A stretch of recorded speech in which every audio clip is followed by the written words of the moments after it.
வெளிநாட்டிலிருந்து நம்ம நாடு சுற்றி பார்க்க வர்றாங்க. எல்லா இடத்தையும் சுற்றி பார்த்துட்டு நம்ம ஊருக்கு ஒருத்தர் டீ கடையில் வடை போட்டு வச்சிருக்காரு. வந்து வடையை சாப்பிட்டு பார்த்துட்டு ரொம்ப நல்லா இருக்கு, இது எப்படி செய்யறது அப்படின்னு கேட்டிருக்காங்க.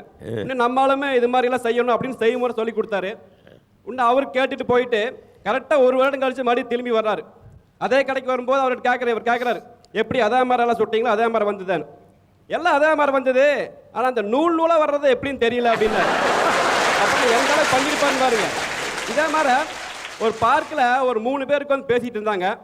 அப்போ ஒருத்தர் வந்து சொன்னார், இங்கே பாருங்க 3 பேர்த்துக்கு ஒரு போட்டி, 100 இட்லியை 10 நிமிஷத்தில் சாப்பிடணும், யாருனால முடியும் அப்படின்னார். மற்ற 2 பேரும் முடியாது, என்னால் முடியாது அப்படின்ட்டாங்க. ஒருத்தர் மட்டும் ஒரு 10 நிமிஷம் டைம் கொடுங்க, போயிட்டு வந்து சாப்பிட்றேன் அப்படின்னாரு. அதே மாதிரி 10 நிமிஷத்தில் வந்தார், இப்போ நான் சாப்பிட்றேன் அப்படின்னாங்க. அதே மாதிரி 100 இட்லி வச்சாங்க, கரெக்டாக 10 நிமிஷம் சாப்பிட்டு முடிச்சிட்டாரு. உடனே வந்து கேட்டார், அவர் கேட்டார், என்னங்க இது முதல்ல பண்ணியிருக்கலாமல்ல, எங்கே போயிட்டு வந்தீங்கன்னு. அதெல்லாம் ஒன்றும் இல்லை, 10 நிமிஷத்தில் என்னால் 100 இட்லி சாப்பிட முடியுமா அப்படின்னு சாப்பிட்டு பார்த்து வந்தேன் அப்படின்னா. தவறாம நம்ம அசத்தல் டிவியை எல்லாரும் சப்ஸ்கிரைப் பண்ணுங்க.